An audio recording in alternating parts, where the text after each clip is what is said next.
This episode of The Patch is sponsored by Hulu Plus. Hulu Plus lets you binge on thousands of hit shows anytime, anywhere on your TV, PC, smartphone, or tablet. Support this podcast and get an extended free trial of Hulu Plus when you go to huluplus.com/patch. That's huluplus.com/patch. This episode of The Patch is brought to you by World of Tanks. Do not miss out on the game that was voted Best Online Game of the Year 2 years in a row. World of Tanks is available for download on your PC for free. New players in the US can sign up now and enter code Rooster for awesome in-game items. World of Tanks. Download now and play for free at playtanks.us.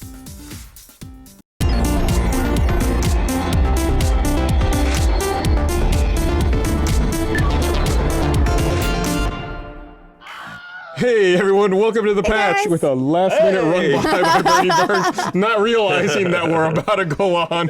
Oh, he realized. He knew it.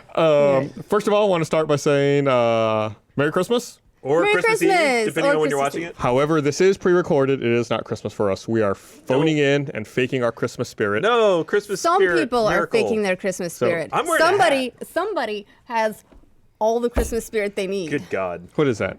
I brought eggnog and I brought Fireball whiskey. Miles actually turned me on to this. He Fireball's said great. that Why was the eggnog so heavy? Like, right? Am I right? That seemed like it was a pretty solid thunk when it hit the table. Is eggnog like really dense? Is it fortified with... Yeah, don't do that. I'm Jesus. sure that sounds terrible on the mics. Fortified with Christmas spirit is what it is. it's hold on.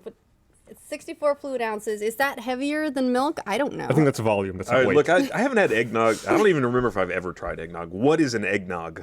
Okay, according to the ingredients, it's made from milk, cream, skim milk, high fructose corn syrup. Well, of course. Just I mean, that's normal in corn everything. syrup, sugar, egg yolk, 2% of natural and artificial flavors, nutmeg, guar gum. Guar gum. Yeah. Choo, choo, choo, choo, choo, choo. Sorry. Guar gum. I'm gonna bring this back. I don't know what these are. I'm gonna make Yeah. I'm gonna make a connection between eggnog and gaming here. All right. Wow. Years ago. All right, do this. Back in the mud days, I was Mud days. Oh, mud. yeah, Okay, gotcha. multi-user dungeons. I was on this mud with some friends of mine, and I was explaining to them. Well, actually, I was explaining to one of these guys, like, "Oh, yeah, this is a mud. This is what you do. You run around." And Eggnog? All right, I'll try it. Yeah, I was hit me a explaining little the bit. concept of emotes to him. And fine, give me a little. I was showing him that you could make your character nod, and it would say like, Yeah. so and so nods. He's like, okay, and I was like, and they have this weird one for some reason. Which, by the way, for anyone that's not familiar, multi-user dungeons or MUDs were completely non-graphical. It was all Right, they text. were all basically a text-based. Yeah. text-based MMO. Yeah. It was like before Super MMOs. nerdy. What was the first MMO? I'm It still was, telling my story. Sorry. Sorry, I'll come back so to that. then one of the other emotes I showed him was Nog, and it would say so and so Nogs. He's like, you can just Nog. I was like, yeah. And he goes, what does that mean? I was like, I don't know. So he promptly made a character and just started spamming eggnogs, eggnogs, eggnogs, eggnogs, eggnogs, and got kicked after like 30 seconds. It was like the fastest I'd seen someone create a character. Just start spamming something, then immediately get booted. Was it, I and mean, banned at least from a going back into the festival game. time? Was it No. appropriate He- to the season? He just thought it was summer. He just thought it was really funny. It was Wow. It was a weird mud where there wasn't any really character progression. Just basically everyone spawned at once. Then it was like the Hunger Games. You all went around and killed each other until there was only one person left. I don't keep think Ryan smelling likes this eggnog, eggnog. and I'm very dubious. Just smell this then. Ryan doesn't drink. That actually smells like a... It smells like cinnamon, so it's Yeah, fine. Yeah. kind of like a cinnamon hot or whatever those things are called. Yeah, Oh. it's basically, this is like spicy hot, the alcohol. Fireball's really good. Yeah, I love Fireball. This podcast brought to you by Fireball. No, it's not. I'm just kidding. I'm just kidding. So what were you gonna say? Something about MMOs. First that MMO. Oh interrupted yeah, my story. so there were MUDs, and then the first MMO was I think the mud was based out of A&M. Ultima. Was the first? Would you say the first MMO was Ultima Online? Or was there one did before that? EverQuest beat them to EverQuest it? No, really the EverQuest was most after. successful, EverQuest came. though. Okay. It was. I think EverQuest sort of like brought it mainstream. That was my first MMO.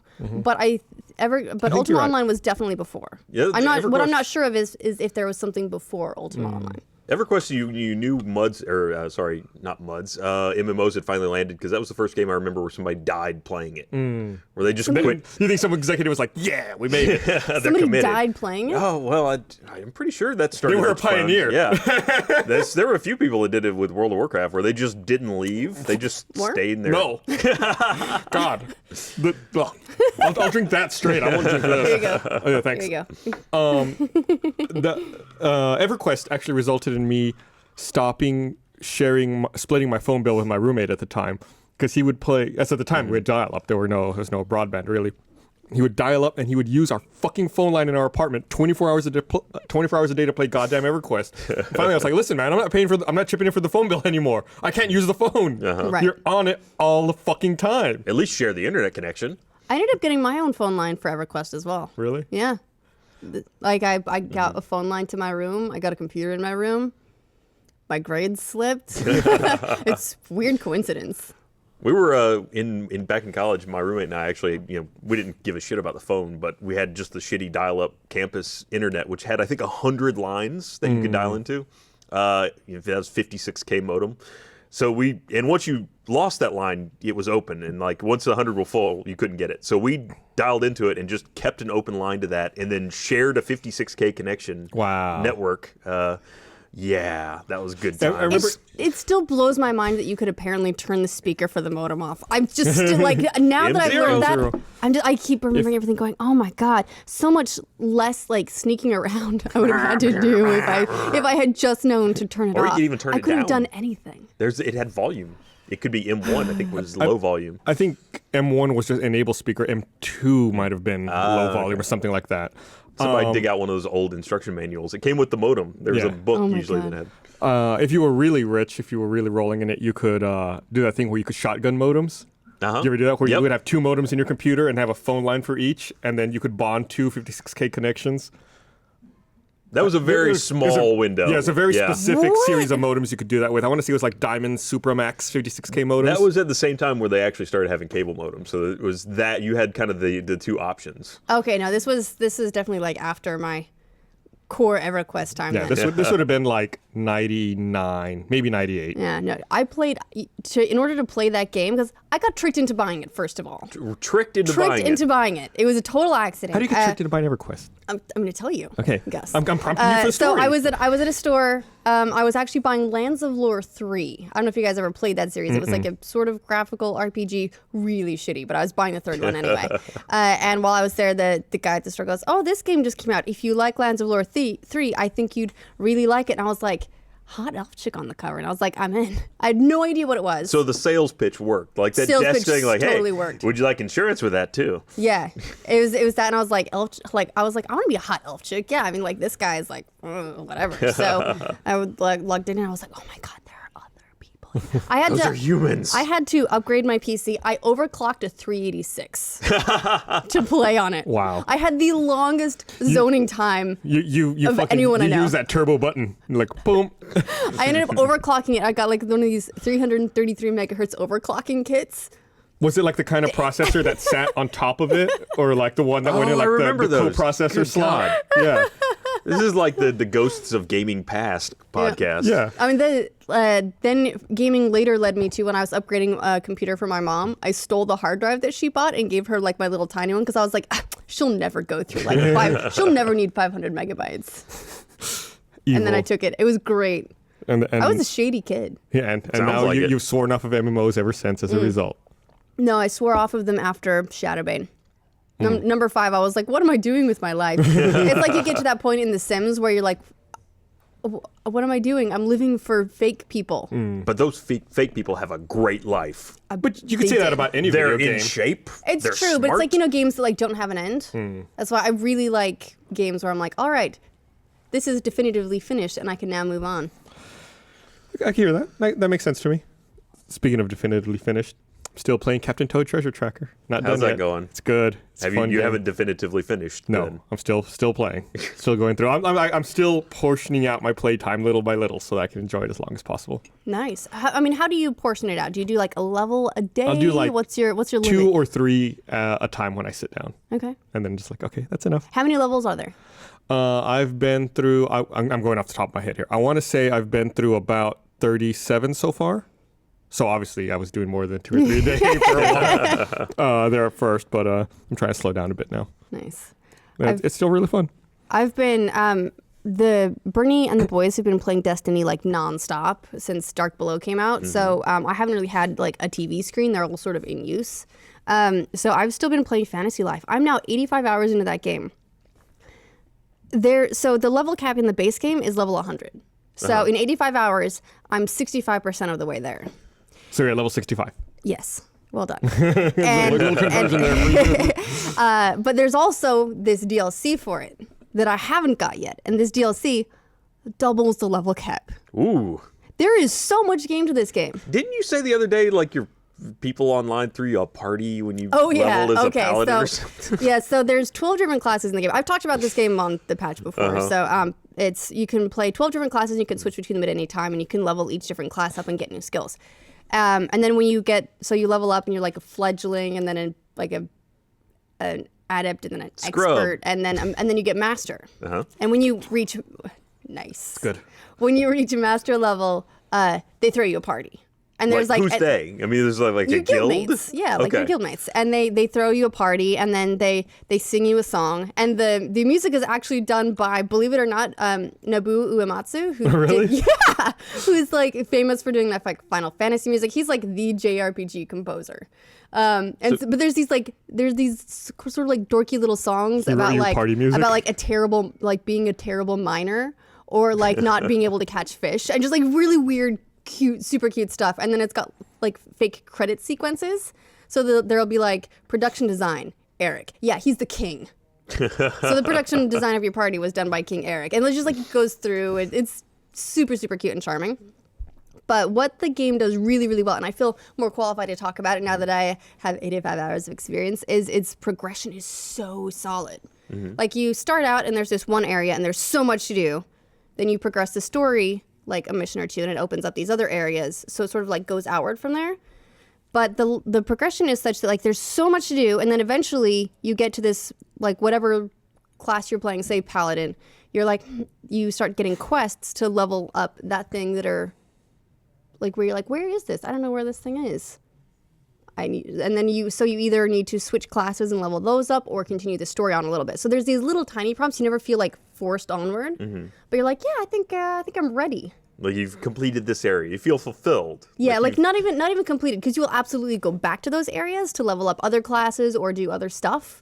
But you're like, I think I'm ready to I'm growing up. It's time to see more. Yeah. Time to adventure again. And there's so much to do. I'm like, well, I'm gonna go fight some monsters on Mount Snow Peak so that I can get this thing, so that I can then turn myself into a blacksmith and forge it into this armor for this other class. Like it's really cool, and you can do your supply chain like all the way through. Like you harvest the stuff and you make it into stuff, and then you can use it making stuff for other classes. It's awesome. So there's no real dependency on other characters. You pretty much do it all yourself. Yeah, you do it all yourself. Or other players. And once you get up to a certain point, you can be like, I don't really feel like going. I'm just going to go to this secret vendor that has popped up after I've spent so many hours playing this class, and I'm just going to. So it's all some about like shortcuts. supply chain optimization. It's like you're running like a big company. You're like Tim Cook at Apple. You're just it's like great. There are lights going on behind Gus's eyes right now. Like, wait, bureaucracy? I can get into this. You got me. Bernie watched me playing it for like 5 minutes, and he was like, I want to play it now. And he immediately left the room so that he wouldn't. Oh, you didn't want to set the hook any deeper. Right, Okay. exactly. I respect So that. every now and again, I'm just like, hey, I got a party as a hunter now. They're singing the song. It's famous. So there's a couple of things I wanted to bring up that we didn't get to last week, and I feel like it was notable enough that we should definitely talk about Sure. it. The first of which is that Minecraft now officially has a Windows Phone release. Yes. Coincidentally, very quickly after getting purchased by Microsoft. Which, if anything, just makes me think like they could have done it at any point and just didn't bother. Well, I think Either that or Microsoft threw hella resources at it. Well, previously, Jeb had tweeted back in October, I want to say like October 21st, that he was working on it and that it was running, but it was a long way from playable. That progressed very quickly from a long way to playable to it is in this marketplace now. Yeah, but given that the deal with between Microsoft and Mojang was sort of in the works from June, like they've been working on it a while. If it comes down to like it's running now, we just need to optimize it. I'm sure Microsoft was like, here, take all of our optimization experts, all of them. They're coming over right now. Yeah. So that's I guess great, though. there is now an app in the Windows Phone marketplace. At this point, is it not more newsworthy if a device doesn't have Minecraft? I mean, it's sort of like the plague, right? It's everywhere. You mean like Wii U? Yeah. That's weird to me that That they don't seems have like a great market for them. It seems perfect, but Mojang said a long time ago they had no intentions of releasing it on the Wii U.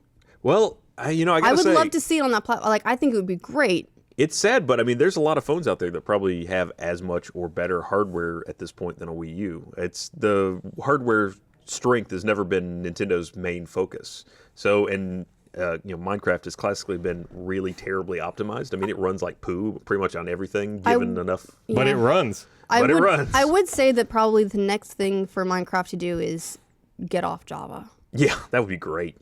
I mean, it's one of those games where it seems so simple and it seems straightforward and it seems like it should run on your toaster. Mm-hmm. But what could they port it to that would then allow them to port it to just about every device? I think that's you pay the price for running in Java, performance-wise, but the benefit is it'll run on everything. well, you say that, but if that were truly the case, like if it could just run on everything with minimal work, then the console versions wouldn't be so far behind the PC version because they could just port all that stuff over. I mean, consoles just got horses. That was about it. They just That was got the a next bunch. topic I was going to talk about. Yeah. So I think they're at 1.6.4 now. I'm going off the top of my head Well, there. but here's the thing: is it's That not was a big release for It's PC. not just 1.6.4 though, because there's stuff that's scattered in there from anywhere from 2012 to 2013. Like there's horses, but there's also Nether Stars.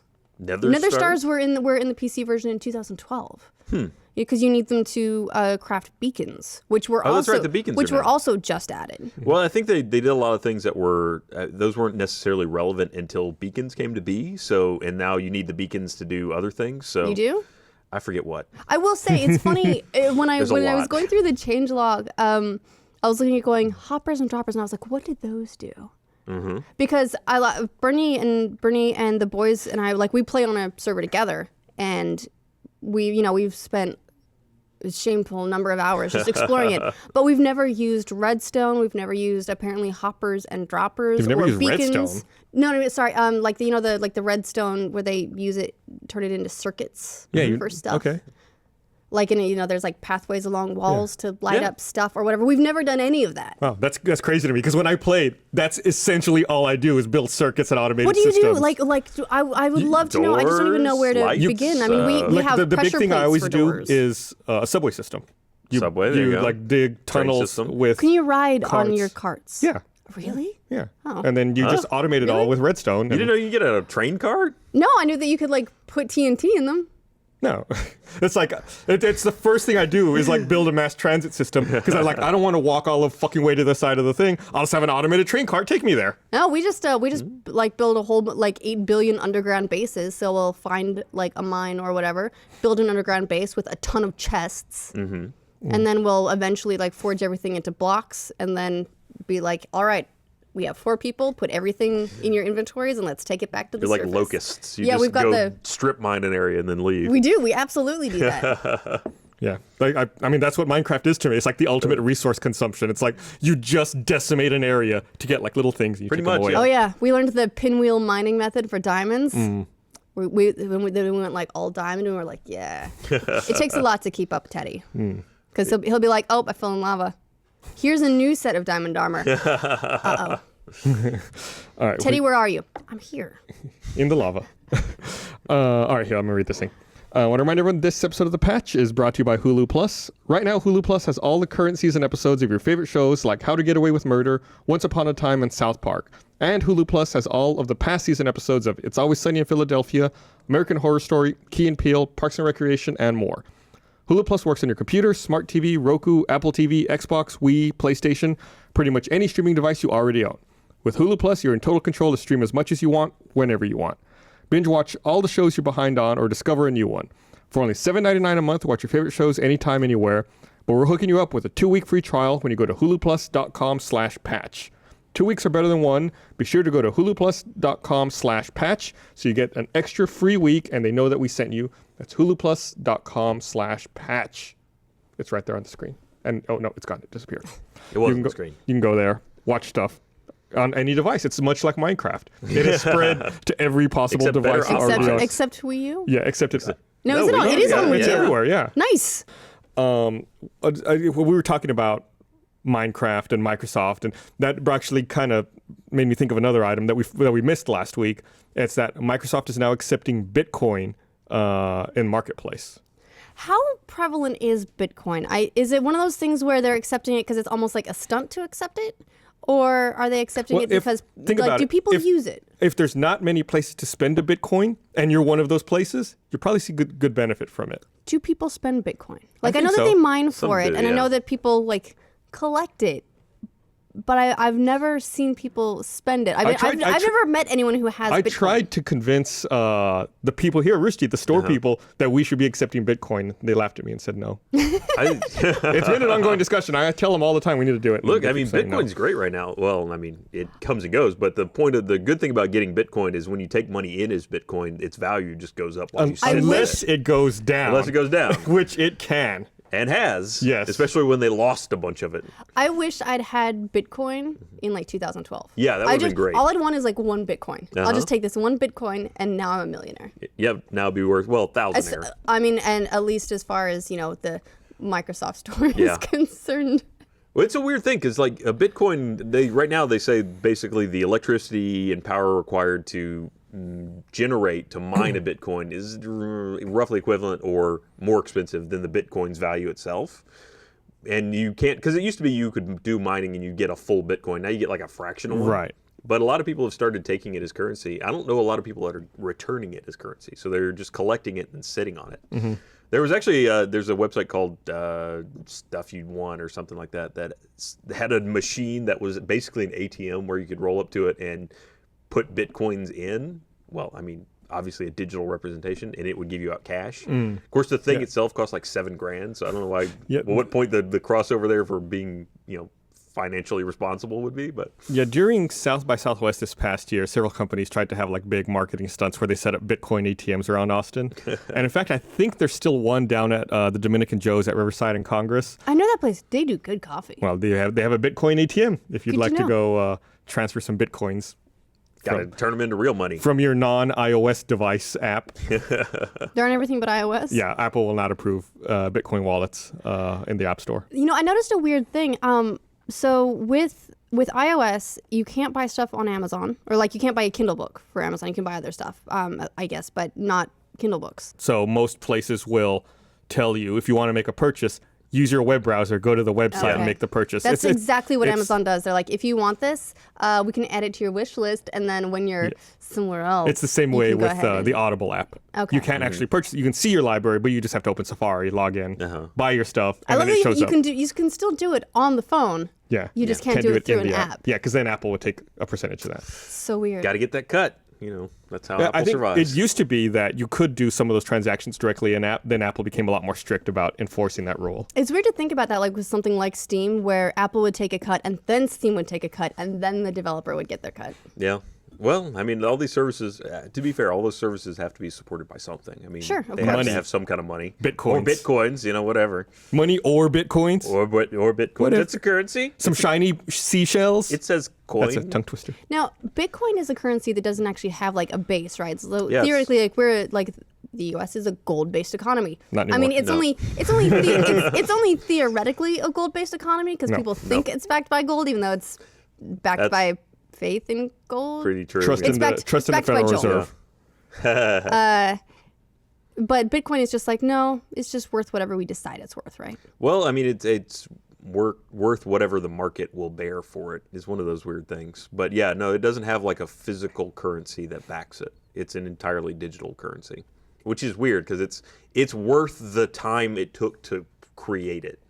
Which the thing that you do to create it is solves some complex math, but it's not math that's used for anything.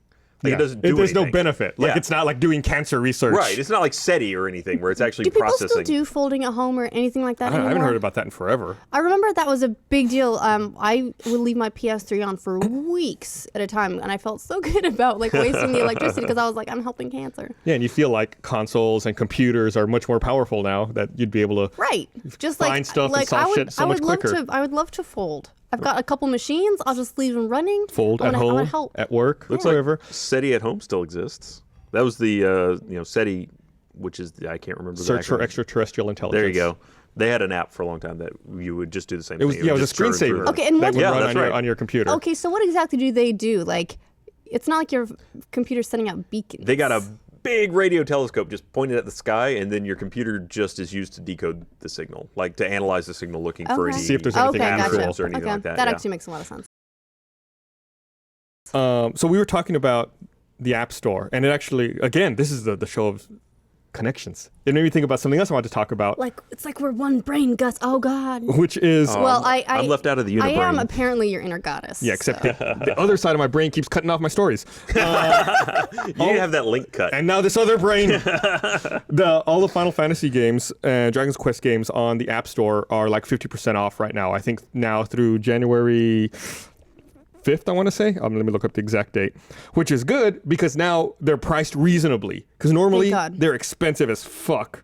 Didn't they also put out like almost like a castrated version of Final Fantasy where it was like microtransactions up the butthole? Yeah, I think that I don't remember which one that was. It was ridiculous. Right. It was like, oh, here you've taken a turn. Unless you want to wait 24 hours for your next turn, here's $5. So yeah, the sale it was awful. The sale is now through January 5th. You can get Final Fantasy 1 and 2 for $3.99, Final Fantasy 3 to 6 for $7.99, Final Fantasy Tactics for $6.99, and then Dragon Quest games, which I was never into. Dragon Quest 2 is $2.99. Dragon Quest 8 is $12.99. Wow. That's still really high. Yeah, Chrono Trigger is $4.99, and Secret of Mana is $3.99. Oh shit, Secret of Mana. I will say I'm so happy about the original Final Fantasies. Do you remember when there was the Game Boy Advance SP? Yeah. And they released I traded in my black one and got the pearl white one that came with Final Fantasy 1 and 2. Mm-hmm. Never completed Final Fantasy. I think I was a little bit too late in the Final Fantasy thing where my first one was 10. And so going back, I was like, I don't know what to do with all this open world and no instructions about where to go. You just gave me a ship and now I'm just going places and I don't know what to do. So I never finished it.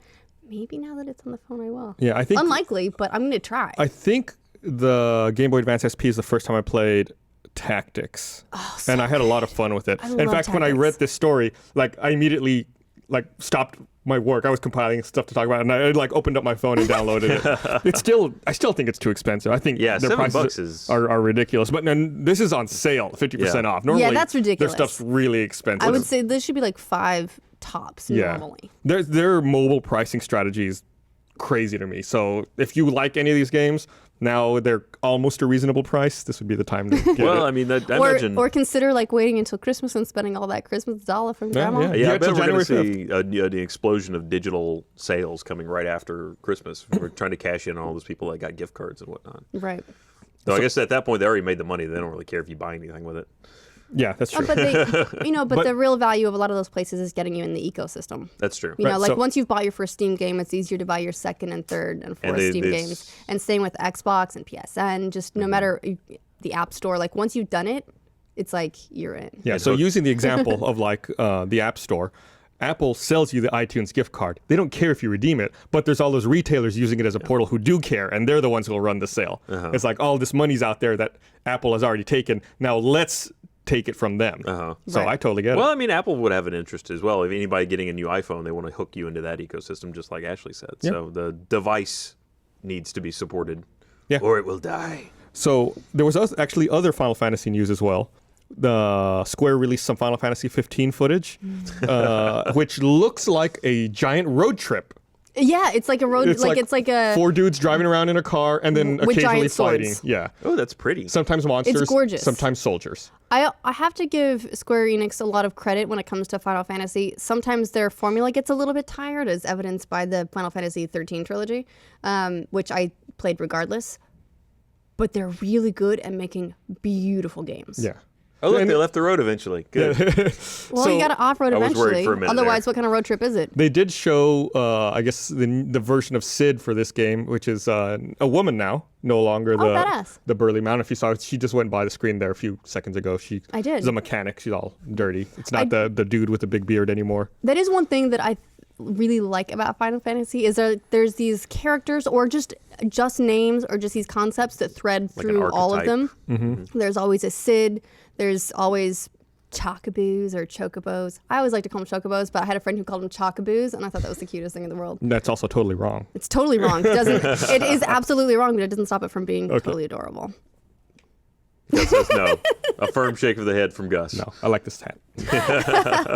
So there's the concepts that carry all the way through. I love it. Mm-hmm. Yeah, like the airships and stuff like that. Yeah, it's just like because they all are sort of unique stories, and for the most part in their own worlds, although some of them share worlds they're sort of disconnected and stand on their own, but they have themes that carry through. They're almost like like alternate realities or alternate universes with like these common threads that connect them. You gotta have something that She's just staring at me blankly. Well, I feel like I said something wrong. It just put me in mind of like fan fiction, and I'm like, so Final Fantasy X would be like the Summoner AU.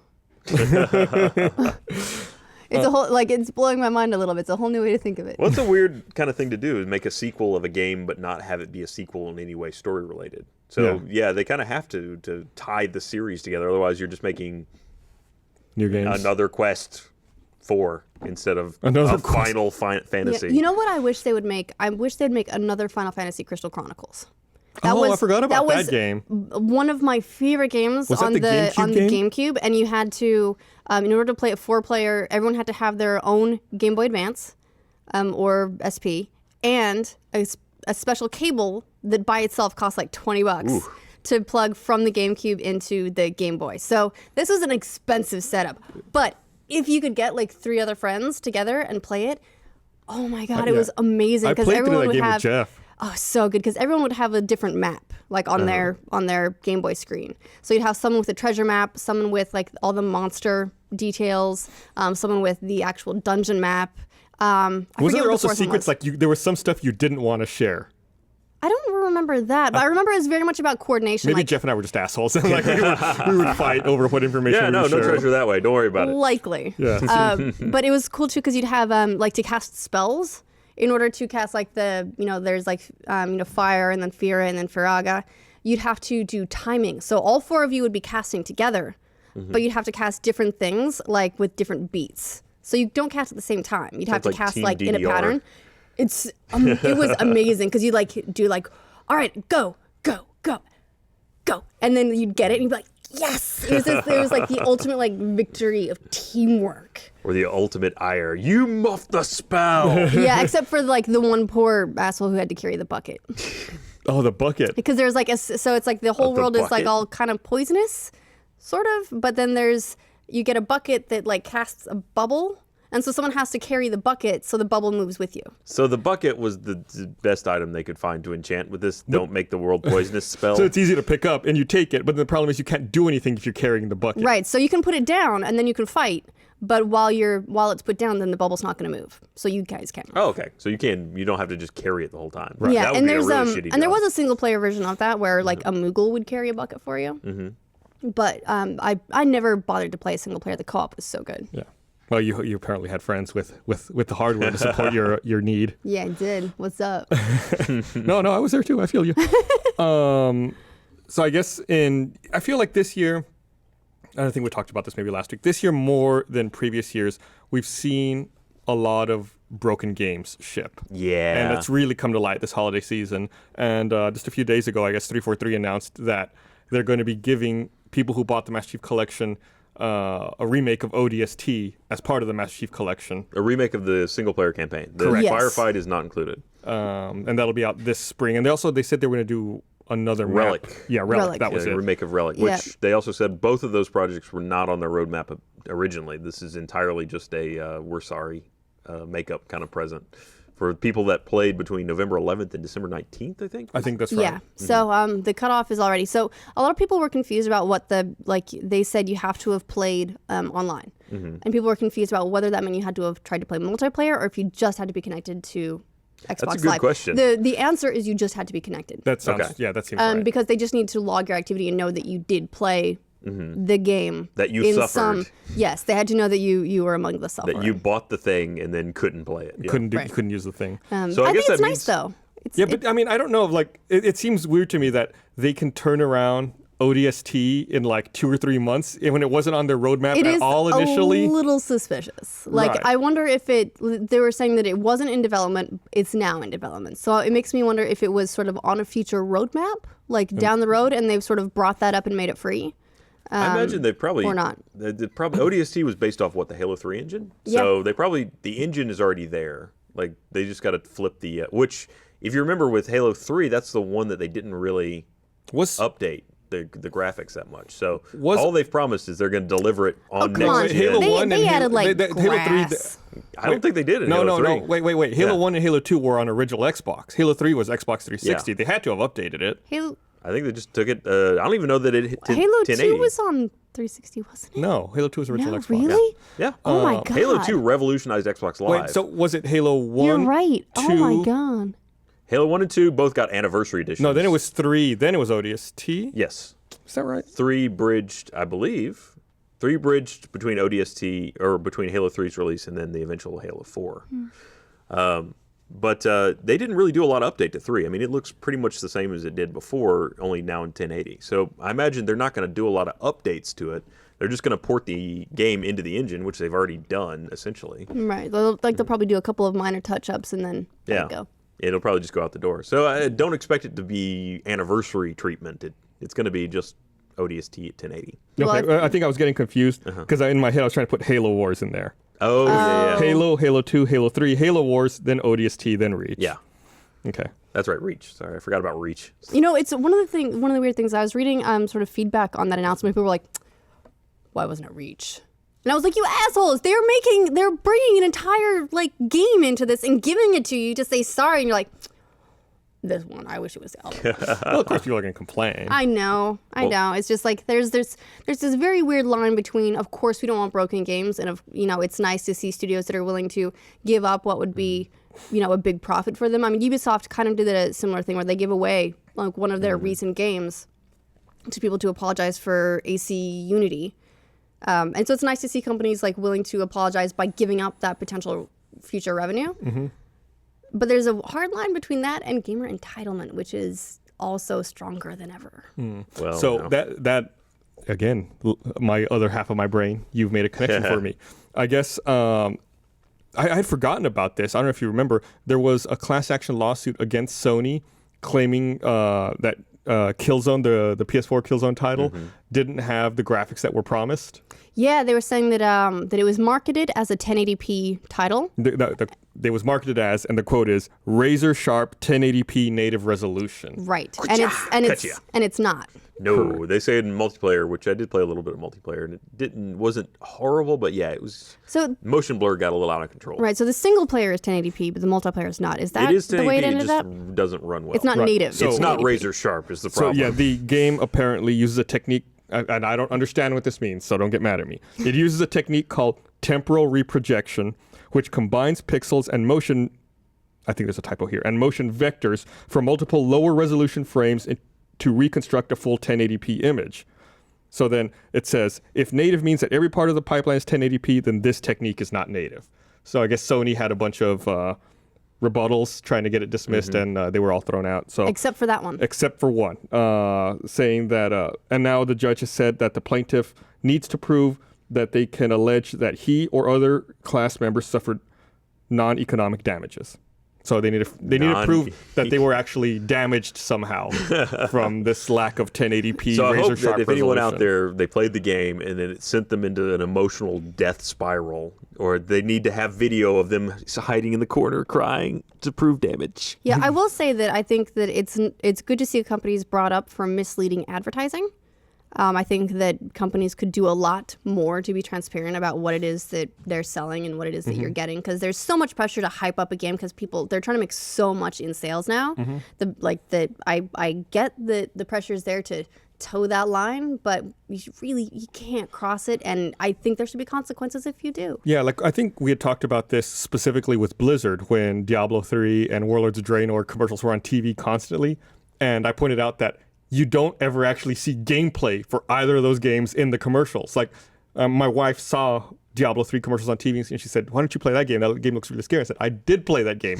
You saw me play that game for 50 hours." And I showed her, she's like, "Oh, that's a commercial for that game? It doesn't look anything the same." Yeah, I will say that Blizzard is very big on selling the experience over selling the gameplay. Right. But with a game like Diablo, you can't say they're selling the story. It's they're just selling the atmosphere. Nah. It gets a little murky, I think. That's one of those weird things about an IP that's been around that long, though. I mean, Diablo stretches back into the game's history of gaming. People really kind of know what they're getting into. They know what Blizzard does. They know the Blizzard, wow, CG, and then the gameplay is hey, it's fun, but it's not what the wow, CG looked like.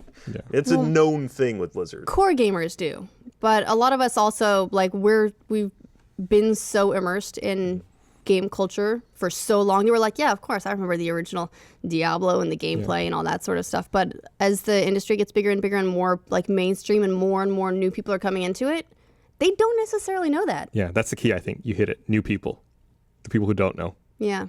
You know, so it's tricky. It's a hard line to walk because I love Blizzard's cinematics and I love like the Hearthstone thing they have with all the characters like in sort of slow-mo, like panning around, like the dwarf quaffing his ale and spilling it everywhere. Like Quaffing, I think good word. I love the word quaffing. Everyone gets really confused and think they're like, did she say queefing? I want to see a dwarf queef some beer. That used to be a great emote from the old Mud days, was quaff. I love that just as a word. It's so evocative of just like drinking enthusiastically and spilling everywhere. Yep. You know, so I love those cinematics and I do separate them, but I totally understand the people that would get something in and then go, what is this? I thought this isn't what I thought this was. Yeah. No, don't get me wrong. And don't get me wrong. I love Blizzard. I love Blizzard games. It's just disconcerting. I feel like that's, you know, a big example of that. That being said, when you watch those cinematics, you also don't see anything that looks like gameplay either.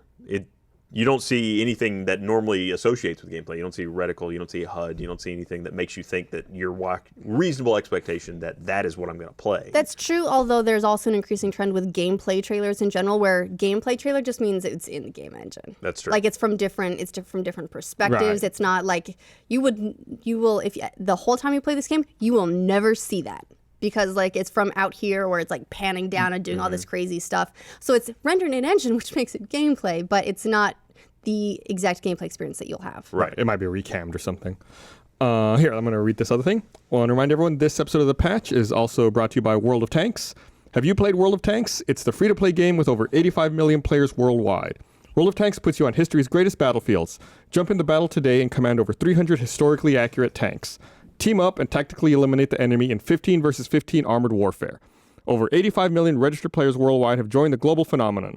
Compete against players worldwide. Do not miss out on the game that was voted the best online game of the year 2 years in a row. World of Tanks is available for download on your PC for free. New players in the US can sign up now and enter code ROOSTER for awesome in-game items. World of Tanks. Download now and play for free at playtanks.us. And there it is, playtanks.us. Enter code US. Enter code ROOSTER. I have not entered that code. I should check it out. I played quite a bit of World of Tanks. It was intimidating the first time I jumped in because I had no idea what I was getting into. I was like, oh wow, it's really deep. Did that come to Xbox One already? It did, right? 360. 360. Okay. Yeah. I don't think there's not a one version yet. No, and I've never got some gameplay.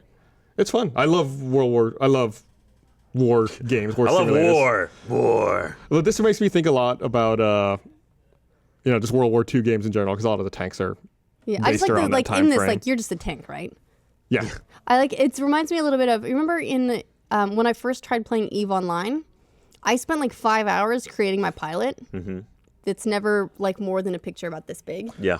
And I was like, oh, I should have spent all my time actually customizing like this ship because that's what it is. So well, you do have a crazy crew. ships in this one, don't you? You do have a crew that runs your tank. Several crews. Yeah. Can you customize them? And they can be leveled up. No, like they I can don't be think good so. at certain things. You can't customize them, but you can be like. And you know what? That's probably better for everyone. Yeah. You don't get to customize your squad, Ashley. You're assigned men. That's how the Army works.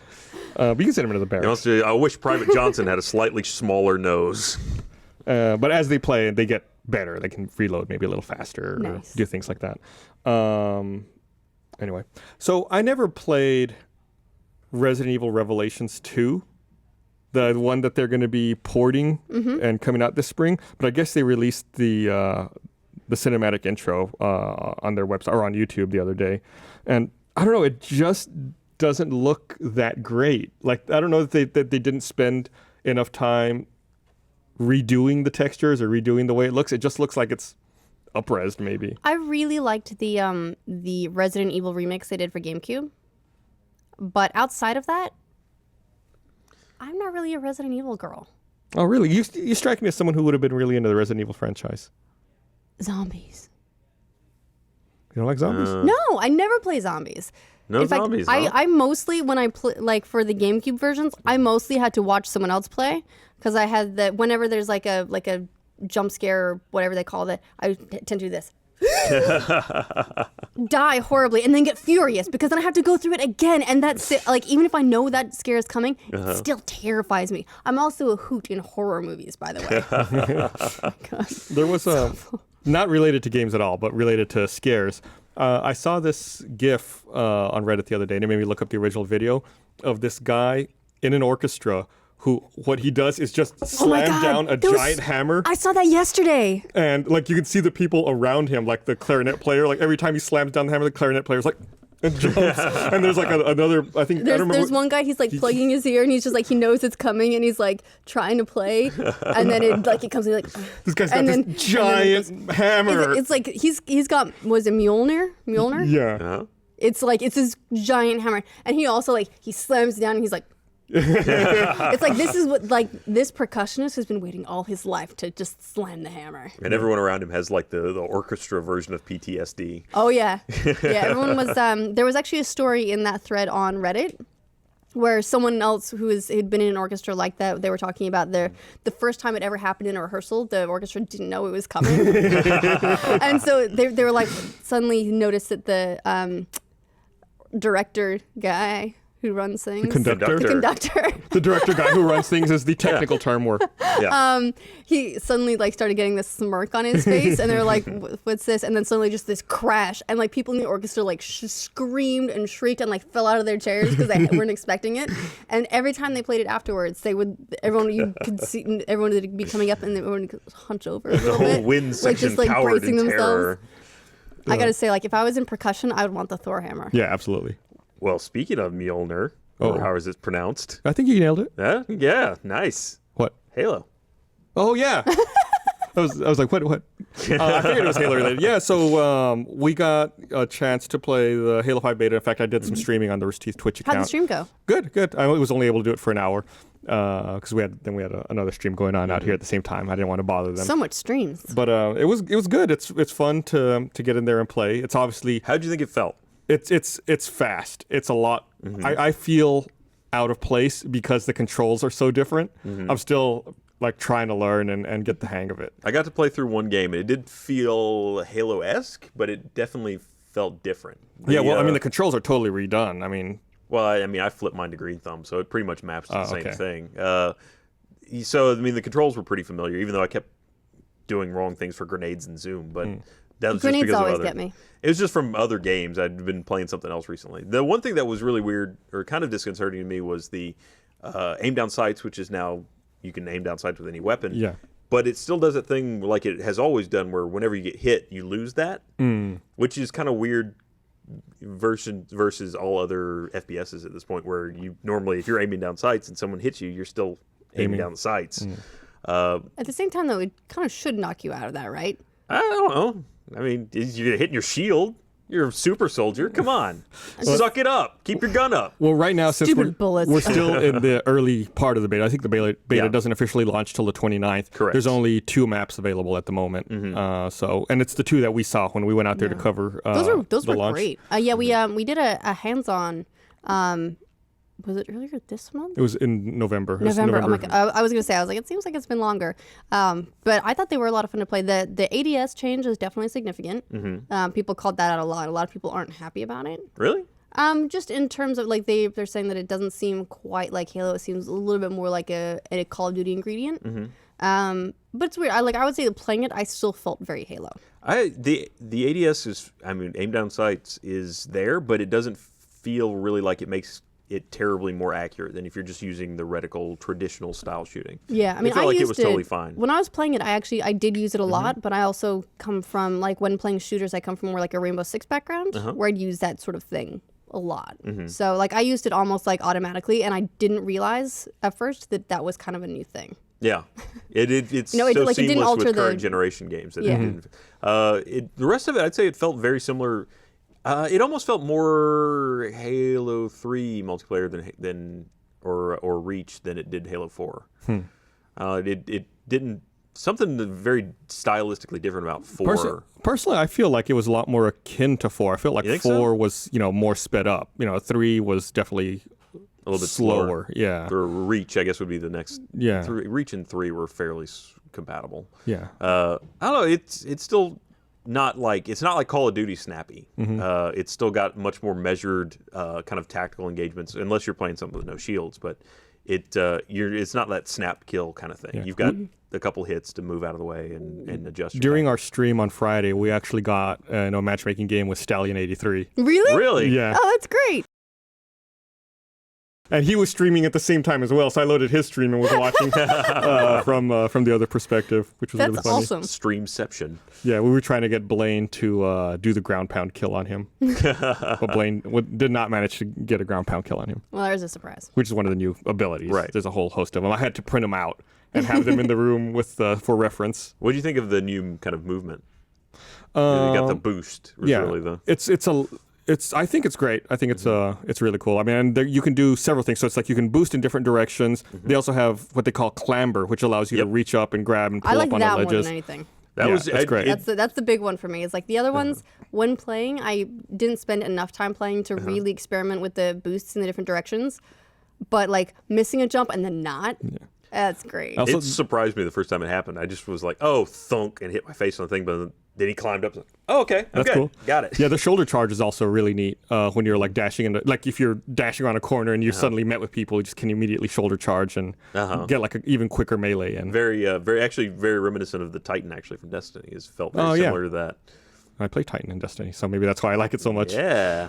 It's fun. I'm eager to see more maps come out. In particular, with the other one we played. That one was cool. At the That hands-on mode is not out yet, and I want to play that one. I forgot what it's called. Breakout or Super Breakout. Yes. That was basically the one life, no radar. It was great. It was like a 5v5. It felt very like or 4v4. Sorry. I thought it was 4v4. I'm thinking, what am I thinking? 5v5. Maybe it was 5. I could be wrong. No, I think you're right. But either way, it was like one life, no radar, no shields.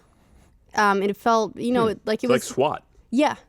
It was a lot of fun. It was fun. Yeah, that was definitely the most fun. I was definitely nervous the entire time playing that type, but it was me really too. good. Yeah. Me too. In other non-Halo related news, I guess some people have uncovered a new spec for the Steam controller. Oh yeah. Or Steam Machine Controller, which adds a D-pad. Why you? What the reason that upsets me is because. So when was the last time that they redesigned the controller? It was earlier this year. It was they made it. August maybe.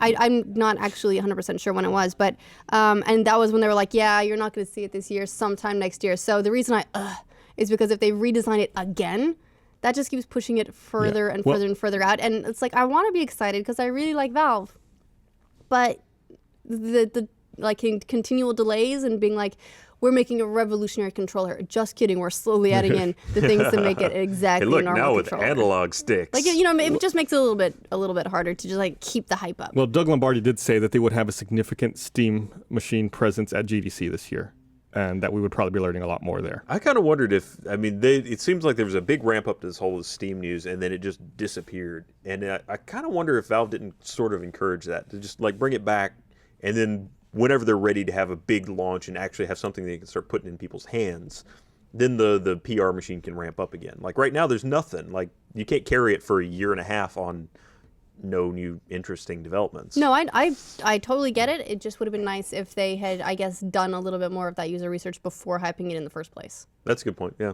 I don't know why they hit it so hard to begin with. I guess to get maybe just to attract people to the Steam OS to start getting more hands on that. It's not like Valve to talk about something that far away from it being released. Yeah, Right. They're And to announce, like 11 or 12 different like hardware partnerships and to do all that stuff and then like, oh, we'll see. We'll get to it eventually. I don't know. Valve is really good at not telling you a damn thing about something they're working on. Like, what's the status of Half-Life 3? Right. So it would be great if they didn't tell us a damn thing until they were ready for this too. That's true. They could have just sucked it in. But no, I think, at least for the Steam OS to be successfully tested on a wider base, I think they needed to talk about it somehow. Are they testing Steam OS? I thought they were just testing put it out there. controllers. Yeah, you can get it. Oh, yeah, Yes. that's right. They did, didn't they? But you just can't use it with anything, really. I mean, you can use it with like normal stuff, but it's basically Steam Big Picture mode.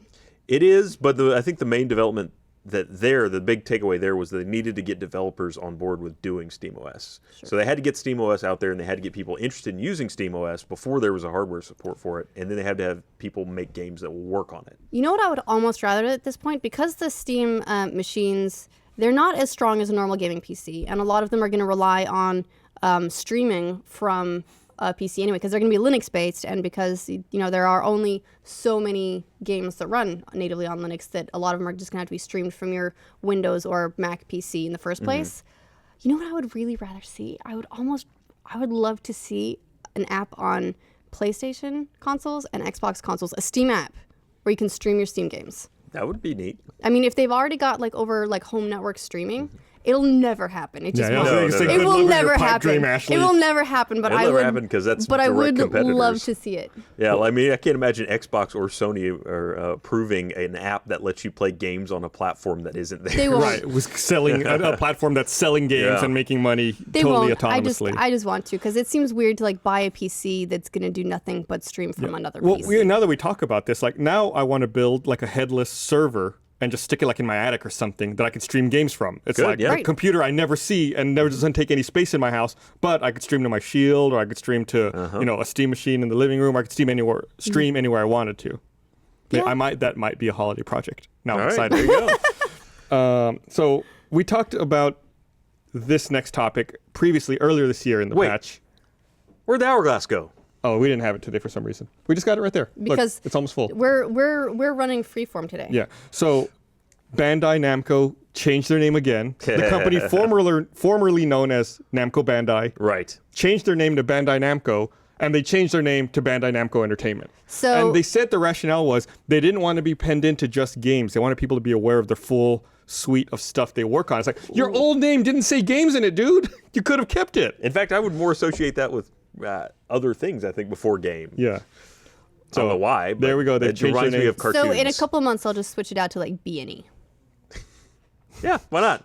Well, no, because then that's too short. They need to be very explicit that they are Bandai and Namco, in that order, and that they service all forms of entertainment. What do they do outside games? I don't know. Well, we're going to find out now. The rebranding is going to bring attention to that. All right, I see. We're almost out of time. I just want to mention a couple more things. Evolve revealed their third monster, the Wraith, which is a sneaky stealth style monster. Seems really cool, really awesome. And they Seems like announced it's got a lot of arms. that they're going to have open beta starting January 15th, 15th to 19th on Xbox One. Well, I hope it goes better than the alpha. Yeah, the alpha had some trouble, but I mean, that's why you have alphas and betas, Yeah, is to sure, figure of that course. stuff out. I do not believe the Wraith is going to be in the upcoming beta. Well, then what's it's the just point? the Goliath, the Kraken, Don't you theoretically want them all in so that you can balance them against one another? 8 hunters, and 12 apps. They're doing internal balancing. Yeah. I assume this is more stress test for servers. I see. Okay. Because it comes out in February, right? Is it February or March? I forget what the exact date. Hey, before we wrap up, all right, Last everybody's gonna have gift cards. What are you gonna spend? What's a gift card today? This year, what would you buy with your gift card? What would I buy? What am I limit? Is it? Well, I mean, you got you're getting $1,000 I mean, of gift cards. is it like an iTunes gift Give me card? an Is item. it- What's the item? What's the one thing you spend your gift card money on from this year? Oh, I don't know. We release so many quality products. It would probably have to be something like a Ruby pint glass. Oh, we're talking I was about our thinking stuff? video games, but all right, sure. Gus buys a Ruby pint glass. I'm Ashley, how about you? gonna buy a 20th anniversary PS4. All right. Good luck. I'm assuming it's a really you can big find gift one. card. Hey, look, they went on eBay. They went from that $22,000 down to $1,500. All What are you right. getting?